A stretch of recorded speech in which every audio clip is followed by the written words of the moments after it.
Mbak Najwa Shihab yang terhormat, Polri itu tidak anti kritik, namun kritikannya lebih fokus pada kasus pokok. Jangan melebar mengeneralisasi, seolah polisi Indonesia semuanya sama. Belajar lebih objektif, valid, dan mengambil pembanding yang apple to apple sesuai dengan kasus, Dok. Jika dibuat pertanyaan, apakah semua instansi kelembagaan pemerintah atau negara tidak ada yang korupsi?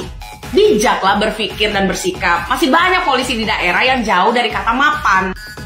Coba dong sekali-sekali hidup bersama dengan kondisi Polri lebih lama lagi.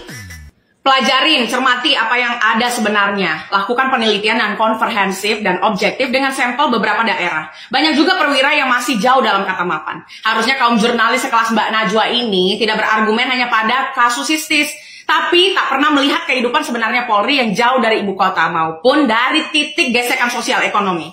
Tidak semua Polri itu seburuk yang ada dalam pikiranmu, Mbak Najwa, jika berani mengambil pembanding yang sepadan dengan oknum instansi. Hidup Mbak ini memang dari oplah, viewers, dan endorsement. Jangan mengejar target itu dengan membangun ketidakpatuhan massal dari masyarakat terhadap penegak hukum loh. Lama-lama masyarakat hidup dalam hutan barbar yang liar akibat cara komunikasi, hasutan kutipan. Jangan mau ditakut-takuti oleh polisi. Disuruh polisi urus Sambo dulu.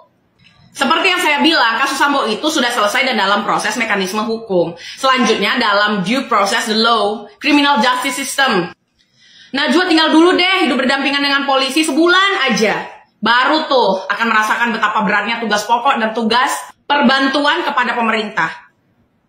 Ibarat pepatah, kemarau setahun terhapus oleh hujan sehari. Banyak loh kerja polisi yang tidak diapresiasi. Bukan tugas pokoknya, tetapi dihapus oleh sikap dan pemikiran Najwa yang subjektif, sinisme, dan tidak komprehensif. Dengan hanya melihat satu kasus saja, semoga Anda tidak terlibat hukum ke depannya. Kalaupun terlibat hukum, jangan bicara kriminalisasi, oke? Alhamdulillahirabbil alamin. Terima kasih banyak atas penghargaan ini. Teman-teman, hari-hari ini di tengah tsunami informasi dan virus dusta yang meracuni udara, saya percaya salah satu tugas jurnalisme adalah menggaungkan suara publik. Sesederhana itu sebetulnya yang saya lakukan dan dilakukan oleh begitu banyak jurnalis lain. Menyuarakan apa yang kami anggap penting.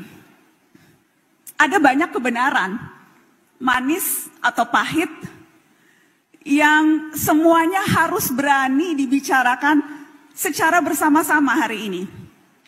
Dan dalam upaya untuk membicarakan kebenaran, selalu ada usaha untuk merobohkan nyali lewat intimidasi, beragam intimidasi, macam-macam bentuk intimidasinya.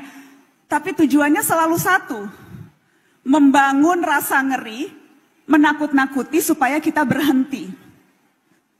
Dan siapapun bisa mengalami itu, termasuk teman-teman yang hadir malam ini di sini, teman-teman yang berdiri di panggung ini.